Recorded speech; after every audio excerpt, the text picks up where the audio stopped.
Bismillahirrahmanirrahim. Assalamu alaikum class. I'm Hiba Ijaz and welcome to lecture number 24. Today we'll continue our chapter number 5. So we were discussing modes of transmission in communication media. हमने देखा था कि what is simplex, half duplex and full duplex communication. आज हम देखेंगे कि what is asynchronous and synchronous transmission. Afterwards हम लोग कवर करेंगे कम्युनिकेशन मीडिया हमारे पास क्या होता है। Asynchronous and synchronous transmission are the two different methods which are used for transmitting characters between devices within a computer or from computer to other devices such as printer, modem, etc. हमारे पास दो devices हैं A and B। Okay, ए एक computer device है और B हमारे पास computer भी हो सकती है या फिर कोई भी और डिवाइस हो सकती है such as printer, modem etcetera. Okay, अब ए ने हमारे पास बी की तरफ डाटा भेजना है। ठीक है, ए ने बी की तरफ डाटा भेजना है तो वो किस वे में डाटा को भेजेगा? क्या डाटा को एक कंटिन्यूस भेजता जाएगा या फिर कुछ कुछ स्मॉल इंटरवल्स के बाद भेजता जाएगा? तो ये हम लोग कहते हैं, हमारे पास क्या है, डिफरेंट मोड्स हैं, डिफरेंट मेथड्स हैं जिनके थ्रू डाटा को भेजा जा रहा है एक डिवाइस से दूसरी डिवाइस की तरफ। अब हमारे पास asynchronous transmission, the time interval between two characters is variable and not fixed. ठीक है, जो हमने एक डिवाइस ए से बी की तरफ डाटा भेजना है तो हमारे पास जो टाइम इंटरवल होता है, मतलब कि अगर हमने थोड़ा सा डाटा भेजा, फिर हमने वेट किया, फिर हमने डाटा भेजा, फिर हमने वेट किया, तो वो हमारे पास कोई फिक्स नहीं होता, बल्कि जब ए से बी की तरफ डाटा भेजा जा रहा है तो समटाइम्स क्या होता है, वेरिएशंस भी आ रही होती हैं कि तो ए ने बी की तरफ डाटा भेजा, देन कुछ गैप आ गया उसके लिए। ठीक है, ये 3 सेकंड का गैप आ गया। ये हम आगे इसको समझते हैं एक डायग्राम की हेल्प से। ठीक, अब यहाँ पे आप देख सकते हैं कि सेंटर रिसीवर की तरफ डाटा भेज रहा है। ठीक है, सेंडर ने भेजा डाटा को, कुछ कोई बिट्स भेजी डाटा की, देन उसने क्या किया, वेट किया, फिर कुछ बिट्स भेजी, फिर वेट किया, फिर बिट्स भेजी, फिर वेट किया। अब इस डायग्राम में तो यहाँ पे आपको शो हो रहा है कि ये देख, यहाँ जितना यहाँ पे वेट है उतना ही इधर वेट है एंड इधर भी उतना वेट है, लेकिन इन एक्चुअल ज़रूरी नहीं है कि जो ये गैप आ रहे हैं ये एक जितने ही हो। ठीक है, ये फिक्स टाइम के नहीं होते, बल्कि इसके अंदर वेरिएशंस आती रहती हैं, ये वेरिएबल होते हैं। ओके, हो सकता है कि पहले सेंडर ने डाटा भेजा और देन 3 सेकंड वेट किया, फिर डाटा भेजा, यहाँ पे उसने 10 सेकंड वेट किया, फिर डाटा भेजा तो उसने 15 सेकंड वेट किया। अब रिसीवर को कैसे पता चलेगा कि मेरे पास डाटा आ रहा है, मैं डाटा को अब रिसीव करना शुरू करना है? हाँ, पहले उसके बाद डाटा आया, देन डाटा रुक गया कुछ टाइम के लिए, फिर डाटा आया, फिर रुक गया। तो रिसीवर और सेंडर के दरमियान जब कम्युनिकेशन हो रही है, सेंडर ने सेंड करते जाना है और रिसीवर ने रिसीव करते जाना है, तो रिसीवर को एक स्टार्ट बिट दी जाती है, एक 0 की बिट दी जाती है सबसे पहले। ठीक है, जब रिसीवर 0 की बिट रिसीव करता है, स्टार्ट बिट रिसीव करता है, तो उसको पता चलता है कि अच्छा अब मेरी तरफ डाटा आ रहा है, अब मैंने इस डाटा को रिसीव करना शुरू करना है। फिर रिसीवर क्या करेगा, इस डाटा को 1 बाय 1 रिसीव करेगा, जो यहाँ पे आप देख सकते हैं डाटा के पोर्शन में, एंड देन एक स्टॉप बिट भेज दी जाएगी, 1 भेज दी जाएगी, और रिसीवर को पता चल जाएगा अच्छा अब मेरे पास डाटा पहुँच चुका है, अब मैंने अपने डाटा को रिसीव करना स्टॉप कर देना है। तो जब भी आपने कोई डाटा भेजना होगा, आप उसके साथ एक स्टार्ट बिट भेजेंगे और स्टॉप बिट भेजेंगे। तो हमारे पास क्या होता है, इसमें ओवरहेड आ जाता है, टाइम बहुत ज़्यादा लग जाता है, क्योंकि 8 बिट डाटा की भेजने के लिए उसके साथ साथ एक्स्ट्रा बिट्स भी भेजनी पड़ती हैं, जो कि 0 और 1 है, मतलब कि स्टार्ट और स्टॉप बिट्स है। तो एक डाटा भेजने के लिए हर बार 2 एक्स्ट्रा बिट्स हमें भेजनी पड़ रही हैं। सेकेंडली हमारे पास इसके अंदर गैप्स आते हैं और हमें नहीं पता होता कि ये गैप कितने टाइम के लिए आ रहे हैं, इनके कोई फिक्स टाइम नहीं होता बल्कि वेरिएबल टाइम होता है। ओके, तो ये टाइप जो है हमारे पास, क्योंकि ये स्लो है, तो ये ऐसी ट्रांसमिशन में यूज़ की जा सकती है जहाँ पे हम लोग अफोर्ड कर सकते हैं कि हमारे पास डाटा की जो ट्रांसमिशन है इसमें गैप्स भी आ सकें। ठीक है, हमें कंटिन्यूस ट्रांसमिशन की ज़रूरत ना हो, हमें बहुत ट्रांसमिशन फास्ट की ज़रूरत ना हो।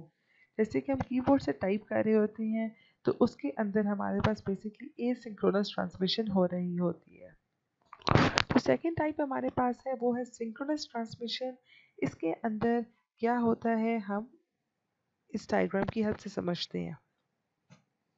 First of all sender receiver की तरफ डाटा भेज रहा है, तो यहाँ पे आप देख सकते हैं कि कोई हमारे पास टाइम इंटरवल नहीं आया, और अगर टाइम इंटरवल आए भी तो वो दो करैक्टर के दरमियान हमेशा क्या होता है, सेम होता है। ओके, सेम गैप के साथ डाटा को भेजा जा रहा होता है। तो अब हमें पास यहाँ पे देखें, जब हमें डेटा को भेजना है तो बस हम डेटा भेजते जा रहे हैं, हम कोई एक्स्ट्रा बिट्स नहीं भेज रहे रिसीवर को बताने के लिए कि अब डेटा आ रहा है। तो रिसीवर को कैसे पता चलेगा? रिसीवर जैसे ही सेंडर से अपना डेटा को रिसीव करता है तो वो अपनी क्लॉक को एडजस्ट कर लेता है सेंडर की क्लॉक के साथ। ठीक है, मतलब कि जिस रेट पे सेंडर डाटा भेजता है उसी रेट पे ये रिसीव करना शुरू कर देता है। तो यहाँ पे हमारे पास जब डाटा आ रहा है तो रिसीवर को पता है कि इस रेट से डाटा आ रहा है, अब मैंने इस रेट से डाटा को रिसीव करते जाना है।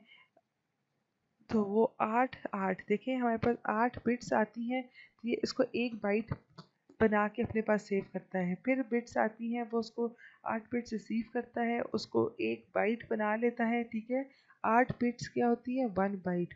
तो ये 8 बिट को रिसीव करके 1 बाइट की फॉर्म बना के उसको अपने पास सेव करता जाता है।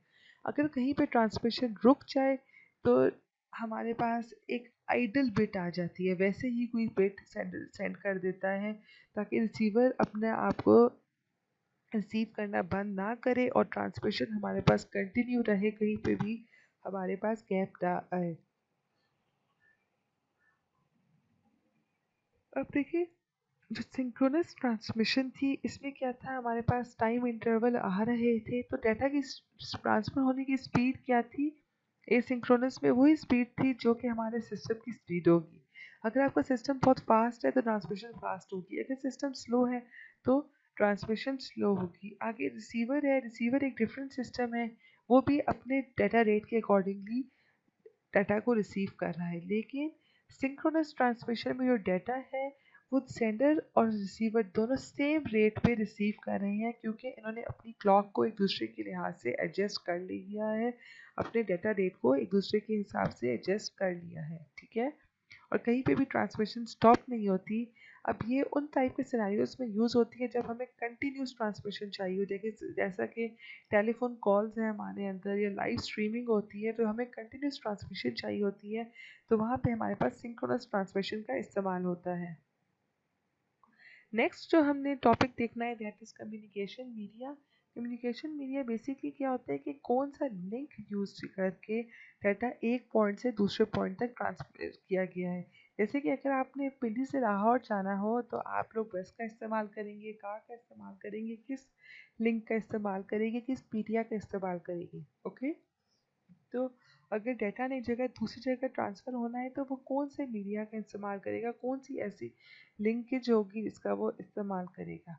हमारे पास बेसिकली दो टाइप के होते हैं, कैटेगरीज है इसके अंदर जो कि यूज़ होती हैं किसी भी नेटवर्क डिवाइस से डाटा को एक दूसरे पॉइंट तक ट्रांसफ़र करने के लिए, मतलब कि एक नोड से दूसरे नोड तक ट्रांसफ़र करने के लिए।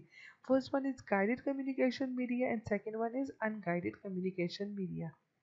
गाइडेड कम्युनिकेशन मीडिया हमारे पास वो फिजिकल बाउंड्रीज होती या बात होता है, ठीक है, जिसके अंदर हमारे पास वायर्स एग्जिस्ट करती हैं, हम फिजिकली उस पाथ को देख सकते हैं। ठीक है, जैसे कि हमारे पास केबल्स हैं, ये फिजिकली एग्जिस्ट कर रही हैं, हम केबल्स को देख सकते हैं। तो केबल्स हमारे पास गाइडेड कम्युनिकेशन मीडिया की एग्जांपल है। ये एक गाइडेड मीडिया एक स्पेसिफिक पाथ बनाते हैं जिसके ऊपर आप डाटा सिग्नल्स को ट्रांसमिट करते हैं। ठीक है, अब हमारे पास गाइडेड मीडिया में भी आगे आ जाती हैं telephone cables, twisted pair cables, coaxial cables, fibre optic cables. ये सारी जो केबल्स हैं ये फिजिकली ऑब्वियसली एग्जिस्ट करती हैं, इसलिए ये गाइडेड मीडिया की कैटेगरी में फॉल कर रही हैं। ठीक है, फिजिकली एग्जिस्ट करने की बात का मतलब क्या है कि ये इनका हार्डवेयर एग्जिस्ट करता है, ठीक है, ये हार्डवेयर की फॉर्म में है। अब हम इनको वन बाय वन स्टडी करते हैं। Telephone cable, telephone cables basically हमारे पास फ़ोन कॉल्स के लिए, टेलीफोन लाइंस के लिए यूज़ होती हैं। ये काफ़ी स्लो होती हैं क्योंकि टेलीफोन केबल्स अपने ऊपर इस तरह डिज़ाइन की जाती हैं कि ये अपने ऊपर वॉइस सिग्नल कैरी कर सकती हैं, ठीक है, और जितनी वॉइस सिग्नल की बैंडविड्थ होगी ये उतना ही डाटा को भी कैरी कर सकती हैं, ठीक है, ये उससे ज़्यादा डाटा को कैरी नहीं कर सकती। तो अगर डाटा को आपने ट्रांसमिट करना है ओवर टेलीफोन केबल्स तो वो काफ़ी स्लोली जाएगा क्योंकि हमारे पास इनकी इतनी कैपेसिटी नहीं होती कि ये इतना ज़्यादा data at a time carry करके दूसरी जगह जा सके। लेकिन इसका एक फ़ायदा क्या है कि टेलीफोन केबल्स का जो नेटवर्क है ये ऑलमोस्ट और ओवर द कंट्री हर जगह स्प्रेड हुआ है, ठीक है, ऑलरेडी स्प्रेड हुआ है। आप लोगों ने अगर टेलीफोन का कनेक्शन लेना हो तो आप अपने नियरेस्ट टावर से उसका कनेक्शन आपको रिसीव हो जाएगा। ऑलमोस्ट हर जगह इसका जो लेयरिंग है, इसकी जो वायरिंग है वो स्प्रेड ऑलरेडी हुई हुई है, इसका नेटवर्क ऑलरेडी स्प्रेड हुआ है, ठीक है। तो अगर इसके ऊपर आपने डाटा भेजना है तो आपको कोई एक्स्ट्रा स्ट्रगल करने की ज़रूरत नहीं है, आपको इजीली उसका नेटवर्क, उसका वायरिंग अवेलेबल हो सकती है, ठीक है। और ये काफ़ी एक चीप वे है डाटा को ट्रांसमिट करने के लिए, लेकिन स्पीड हमारे पास स्लो है, इसलिए इसका यूज़ जो है वो आहिस्ता आहिस्ता कम होता जा रहा है, ठीक है। नेक्स्ट है हमारे पास कोएक्सियल केबल। अब कोएक्सियल केबल हमारे पास बहुत हमें हाई रेट प्रोवाइड करती है डाटा ट्रांसमिशन की, ठीक है। इस वजह से ही इसको लॉन्ग डिस्टेंस के ऊपर जब डाटा को ट्रांसमिट करना हो उसके ऊपर हम यूज़ किया जाता है। सेकेंडली जो हमारे पास कोएक्सियल केबल है ये बहुत ही लार्ज केबल के अंदर पैक हुई हुई होती है और वो लार्ज केबल एक टाइम पे थाउजेंड्स ऑफ टेलीफोन कॉल्स को रिसीव कर सकती है, हैंडल कर सकती है, ठीक है। और देखें ये 10 to 100 मेगाबिट्स पर सेकेंड अपने ऊपर डाटा को कैरी कर सकती है और ये हाई डाटा रेट के साथ साथ हाई क्वालिटी भी प्रोवाइड करती है। डाटा का लॉस इसके अंदर कम होता है, डिस्टॉर्शन नहीं होती। तो हमारे पास कोएक्सियल केबल्स का नेटवर्क फ़ोन का तो आप लोगों को देख लिया था कि जो टेलीफोन केबल्स हैं ये तो टावर्स की फॉर्म में हर जगह आप लोग देख सकते हैं कि नॉर्मल केबल्स आपके ऊपर एग्जिस्ट कर रही हैं, ठीक है। इसका नेटवर्क बहुत कॉम्प्लेक्स नेटवर्क एग्जिस्ट कर रहा है। जो कोएक्सियल केबल्स हैं इनका network basically under the ocean lay down किया गया है, ठीक है। और इसके ऊपर टेलीफोन लाइंस और कोएक्सियल केबल्स की जो हमारे पास नॉर्मल डाटा है, टेलीफोन डाटा है और दूसरा जो डिजिटल डाटा है, दोनों कैरी कर सकते हैं। और ये भी हमारे पास जो केबल है वो कॉपर से बनी हुई है, जैसे कि हमारे पास टेलीफोन केबल्स हैं इनको भी कॉपर से बनाया गया है, ठीक है। नेक्स्ट जो हमारे पास टाइप ऑफ केबल है that is twisted pair cable. अब ट्विस्टेड पेयर केबल्स को ट्विस्टेड पेयर केबल्स क्यों कहा जाता है, क्योंकि इसके अंदर जितनी भी केबल्स होती हैं वो आपस में ट्विस्ट हुई हुई होती हैं इस तरह करके, ठीक है। कि एक केबल है वो ऐसे है, दूसरी केबल इसके साथ ट्विस्ट हुई हुई है, देन एक और केबल है वो इसके साथ ट्विस्ट हुई हुई है, ठीक है। इसलिए इसको ट्विस्टेड पेयर केबल कहा जाता है। और समटाइम्स ये जो केबल्स होती हैं इनके ऊपर एक शील्ड भी एग्जिस्ट करती है इस तरह। तो उन केबल्स को जिनके ऊपर शील्ड एग्जिस्ट करती है उनको कहा जाता है शील्डेड ट्विस्टेड पेयर केबल्स, जबकि विदाउट शील्ड जो होती है उनको कहा जाता है unshielded twisted pair cables. Twisted pair cables almost 80 times इनका डाटा रेट जो होता है वो स्लो होता है कोएक्सियल केबल्स के मुकाबले में, ठीक है। और इनका जो इस्तेमाल है वो टेलीफोन लाइंस के लिए ही है बेसिकली, कि इसके ऊपर टेलीफोन का डाटा जो है वो ट्रांसमिट किया जाता है, ओके। नेक्स्ट जो लास्ट हमें देखना है that is fibre optic cable. ये एक न्यू टेक्नोलॉजी है, ठीक है, that is replacing the conventional cable in communication system. सबसे ज़्यादा जो हमारे पास इन यूज़ है वो है फाइबर ऑप्टिक केबल। थोड़ी सी एक्सपेंसिव होती है as compare to the previous cables, okay, लेकिन इसके फ़ायदे बहुत हैं। ये स्पेशली एक काफ़ी थिन है, बहुत लाइट वेट है, डाटा को बहुत हाई स्पीड पे ट्रांसमिट करती है, इसके अंदर डिस्टॉर्शन कम है, इंटरफेरेंस कम है, ठीक है। और हमारे पास जो फाइबर ऑप्टिक केबल है, जो इसका मटेरियल है बेसिकली वो क्या है, ये प्लास्टिक की बनी हुई होती है, ओके। और ये किसी भी इंटरफेरेंस से महफूज है, कोई भी इलेक्ट्रोमैग्नेटिक इंटरफेरेंस है उससे ये प्रोटेक्टेड है, ठीक है। इसलिए इसके अंदर नॉइस की डिस्टॉर्शन या फिर कोई भी और डिस्टॉर्शन बहुत कम आती है। और इस केबल के ऊपर वॉइस को भी कैरी किया जा सकता है और डिजिटल डाटा को भी कैरी किया जा सकता है। और जो इसके अंदर जो डाटा की स्पीड है ट्रांसमिशन की, मैंने बताया कि वो बहुत फास्ट है और वो ऑलमोस्ट स्पीड ऑफ लाइट के बराबर है, ठीक है। तो सबसे ज़्यादा हमारे पास एडवांटेजेस जो है that is fibre optic cable for transferring data, लेकिन ये एक्सपेंसिव भी है।